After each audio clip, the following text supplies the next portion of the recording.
सबको मैं एक बात बता देना चाहती हूँ कि ये वीडियो मैं आज एक हिंदू होकर नहीं बना रही हूँ।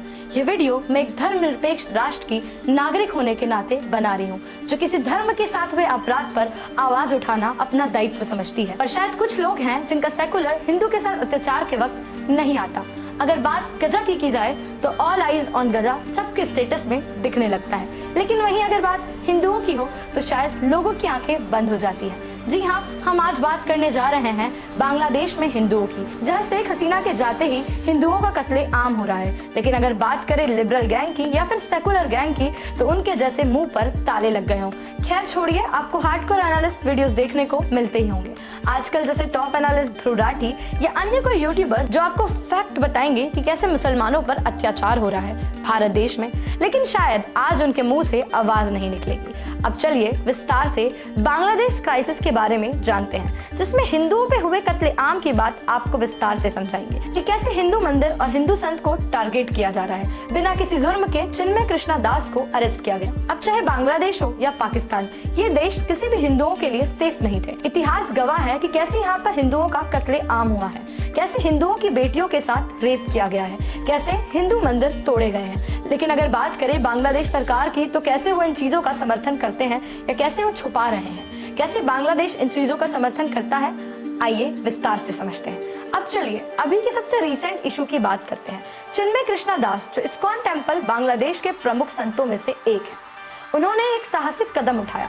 उन्होंने बांग्लादेश में हिंदुओं के अधिकार के लिए आवाज उठाई। जब उन्होंने सनातन धर्म के प्रतीक बांग्लादेश के झंडे के साथ जोड़ा तो उन्हें देशद्रोह के आरोप में गिरफ्तार कर लिया गया।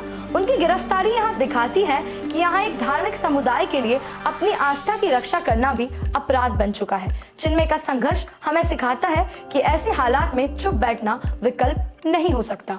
यह केवल बांग्लादेश का मुद्दा नहीं है, बल्कि हर उस इंसान का है जो मानव अधिकार और न्याय की परवाह करता है। अब आप लोग समझिए कि कैसे अपनी आवाज उठाना बांग्लादेश में क्राइम है और कैसे वहाँ का सुप्रीम कोर्ट भी मुस्लिम कोर्ट बन चुका है। लेकिन दुनिया यहाँ पर ह्यूमन राइट्स की बात नहीं करेगी, क्योंकि ह्यूमन राइट्स पर अधिकार तो शायद मुस्लिमों का है, ना कि हिंदुओं का। लेकिन वो कहते हैं ना कि जब आग इतनी बढ़ जाए कि पानी से ना बुझे तो लोग सड़क पर उतर ही आते हैं। और इसी कड़ी में जब चिन्मय कृष्णा दास जी को गिरफ्तार किया गया तो उनके समर्थन में बहुत सारे हिंदू सड़क पर उतरकर उनका समर्थन करने लगे और उनके बीच हिंसक झड़प भी हुई, जिसमें हिंदुओं पर पत्थरबाजी हुई। अब आप लोग सोचिए कि ये पत्थरबाजी सही है या नहीं, जहाँ की सरकार छोड़ो कोर्ट भी मुस्लिम कोर्ट है, ना कि सुप्रीम कोर्ट। ये घटना बहुत ही शर्मनाक है, जहाँ एक संत को गिरफ्तार कर लिया गया क्योंकि वो सनातन झंडे को बांग्लादेश झंडे के साथ लगा रहे थे। और न सिर्फ गिरफ्तार किया गया बल्कि उनकी बेल भी नहीं हुई। और देश में लोगों का मानना है कि ये राष्ट्रद्रोह है।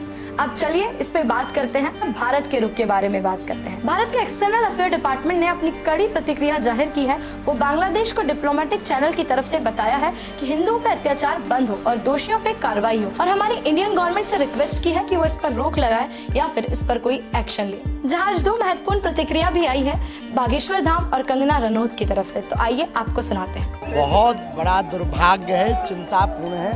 भारत सरकार को अंतर्राष्ट्रीय स्तर पर इस मामले को उठाना चाहिए तो वहाँ हिंदू परिवारों को, उनकी बहन बेटियों को लूटा जा रहा है, उनकी अस्मिता लूटी जा रही है, मंदिरों को तोड़ा जा रहा है। और वहाँ के हिंदू अगर बुजदिल ना हो, कायर ना हो, तो सड़कों पर उतर करके अपनी एकता का परिचय दें। अगर वो ऐसा नहीं कर रहे तो निश्चित रूप से वहाँ का हिंदू कायर है, बुजदिल है, तो वो शायद कभी भी अपनी संस्कृति को वहाँ सुरक्षित नहीं कर पाएगा, क्योंकि उनके पूर्वजों ने भी उस देश को आज़ाद कराने के लिए बलिदान दिया है। तो बांग्लादेश के जितने हिंदू हैं, अगर हमारा ये वीडियो उन तक पहुँचे, तुरंत सड़कों पर उतर करके जो सनातन विरोधी सरकार है उसकी ठठरी बार है। जिस तरह से दुर्दशा वहाँ पे साधुओं की, संतों की हो रही है, ये हमारे लिए बहुत ही चिंताजनक है। लेकिन सबसे बड़ी बात ये है कि यहाँ पर इसको लेके कोई आंदोलन नहीं हो रहे, कोई ऑल आइज ऑन बांग्लादेश करके कोई सोशल मीडिया पे मूवमेंट नहीं हो रही है। तो ये भी चीज़ें जो है चिंताजनक है। मैडम जो प्राइम मिनिस्टर है वही बांग्लादेश का, उनको पीस के लिए, शांति के लिए नोबेल प्राइज मिला था। जी, और देखिए वो जब से आए हैं सत्ता में वो कितनी अशांति फैलाए हुए हैं। हम तो यही कह सकते हैं इस मुश्किल के टाइम पे बांग्लादेशियों के साथ में कि हम हैं, और जो हिंदू वहाँ पे हैं उनके साथ में हम पूरी तरीके से हैं। और जय श्री राम, और उसके सिवाय हम कह सकते हैं कि श्री कृष्ण जो है उनकी रक्षा करें। बांग्लादेश को यह समझना होगा कि उसे अपने देश में हिंदुओं की रक्षा कैसे करनी है, और हम सबको भी इस हिंसा पर मौन नहीं रहना चाहिए, क्योंकि ये बात हिंदू या मुसलमान की नहीं है, ये बात भेदभाव की है, इंसानियत खोने की है। यह वीडियो आप उन लोगों के साथ शेयर कीजिए जो अब तक इस बात पर मौन है। बांग्लादेश में हो रही हिंसा पर हम सबको इंसानियत के नाते आवाज उठानी चाहिए। आज के लिए इतना ही। मैं सलोनी विदा लेती हूँ, तब तक के लिए देखते रहिए TFC मीडिया।